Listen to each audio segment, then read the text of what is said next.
2014 was a very important year for the Metrolina State Medical Assistance Team. While it wasn't busy with disaster deployments, it was busy with change and growth that is already making this a stronger resource to support local, regional, and state healthcare infrastructure. It is also making us a more cohesive group, and I know I can speak for the rest of the staff when I say that we consider each of you family. To move forward and be sure we were providing you with a valuable organization to participate in, we had to make some changes. The most visible change was from MTAC to the Metrolina Healthcare Preparedness Coalition, or MHPC, and the Metrolina SMAT. While the MHPC made its formal change in 2013, we started making the change for the team in more visible ways in 2014 by updating Serve and See and several other places. Another important change came in how we managed our roster. In years past, we worked under the assumption that anyone who was on our roster was interested in and willing to deploy. Unfortunately, that is not the reality of volunteerism. We all need more hours in the day, and when it comes to providing for or spending time with our family, we know that will always take priority over any volunteer commitment. We also came to the conclusion that we needed to have a better idea of what our actual response capability was before we made a lot of plans or commitments to the region, state, and before doing any recruiting. With that in mind, we established the groups that you are all now becoming familiar with. Active responders are those that have met the training requirements to deploy outside the local area and have an agreement with their family and employer.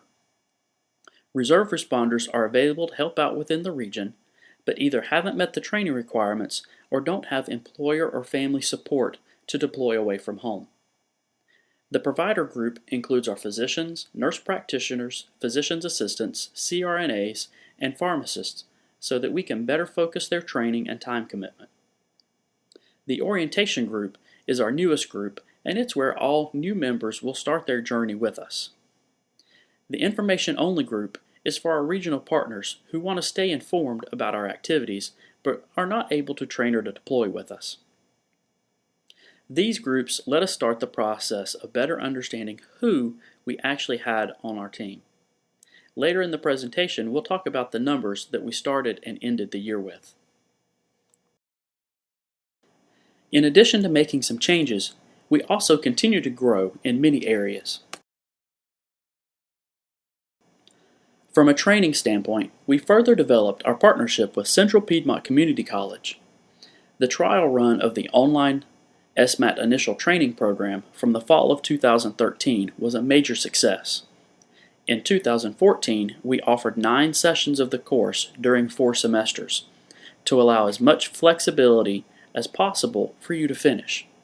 We also opened the course up statewide, and many other teams are using it as their primary source for providing the initial training to their members. CPCC also became our sponsor for our monthly meetings and hands-on trainings, which gave us the ability to offer you continuing education hours at no cost. During 2014, the North Carolina Office of EMS also partnered with North Carolina Emergency Management to allow us access to NC Terms, the training and exercise registration system, so that we could track your attendance at education or training events and then issue you a certificate. This also provides you with a transcript of your training for future reference.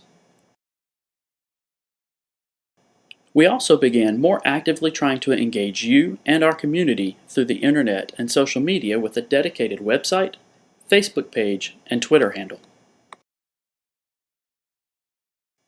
Our growth continued by deciding to make a conscious effort to understand why you chose to volunteer with us, and then make sure we were meeting those needs. We did this through passive interactions, but also by having deliberate conversations with many of you. The resounding response was that many of you wanted to find more ways to be involved. But since we can't create disasters just to get you deployed, we had to find other ways to create engagement for you. We started this process out by better involving you in the inventory process and warehouse operations. If it hadn't been for your help, All of the new inventory or supplies would have never been put away last spring, and our new inventory rotation process would not be possible. Not only did you help move and count stuff, but this also gave you a better idea of just what we have or don't have to use in the field. Several of you also took on monthly tasks like checking our vehicles or performing the radio tests. Also, as our region entered into a new disaster exercise program, we called upon several of you to help plan, evaluate, and keep the exercises running. Your efforts both behind the scenes and on the front lines helped make the program a success that has gained national attention from other healthcare coalitions that want to know how we did it. So now, let's take a quick look at just some of the things that you did last year. In January, we started working on inventory. In February, it snowed a lot, and we had to postpone the recognition night. In March, Darryl found some creative ways to wear the decorations for last year's recognition night, and we had a great time looking back on 2013 and saying thank you.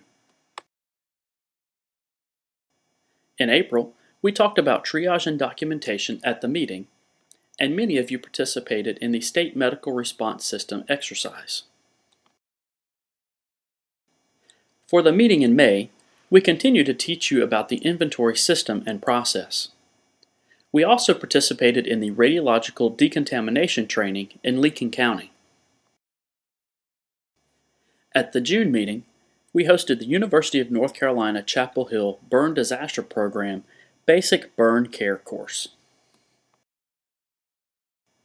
We started off July by being on standby for Tropical Storm Arthur, but only very limited assistance ended up being needed from the SMRS. Instead of training in July, we hosted a cookout and took that time to get some feedback from you. Lori Ingram also traveled with me to Lincoln County to help demo one of our medical support units for their local emergency planning committee. We also conducted a hands-on training for hazmat and base camp operations. This class was interesting because it was made up of 50% doctors. Several of you also helped us teach members of the Mecklenburg County Sheriff's Office how to set up Western shelters.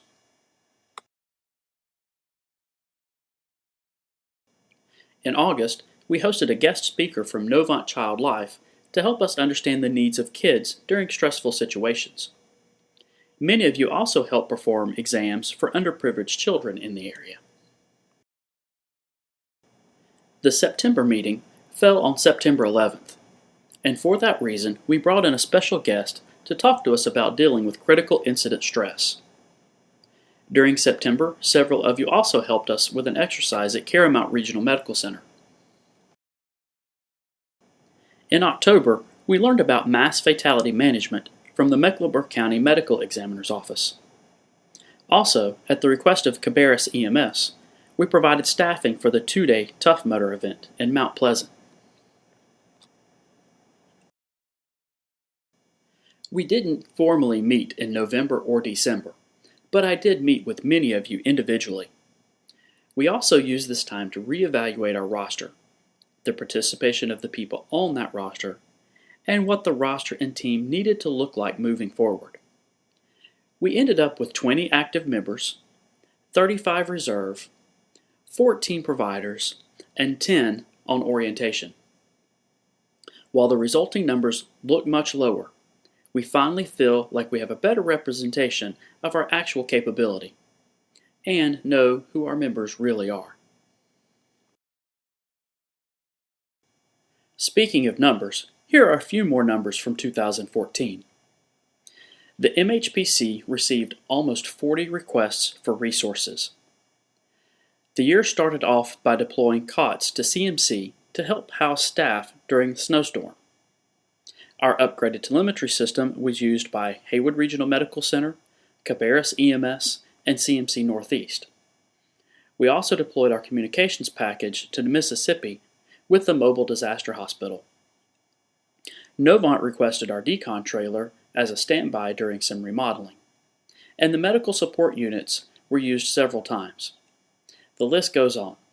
Unfortunately, we did not do a good enough job of letting you know these were happening ahead of time and hope to change that in the future. However, we did communicate with you frequently through Serve-NC. In fact, we tracked responses to 48 messages last year. This was an important data point as we looked at the roster. We didn't look at how you responded, just that you responded to the message. This let us know that the messages were at least getting to you. From a participation standpoint, we tracked almost 900 hours that you gave us in some way during the year. We also moved to a new online system called Toggle for capturing the time you give as well as what you were doing. The Serve-NC responses and volunteer time tracking let us see who was or was not participating. If a member had not provided any hours during the year or responded to any Serve-NC messages, they were contacted one last time, and if no response, dismissed from the team. For the total roster, that brought us from 133 in January of 2014 to 85 as of today. Both numbers are down from 387 at the beginning of 2013.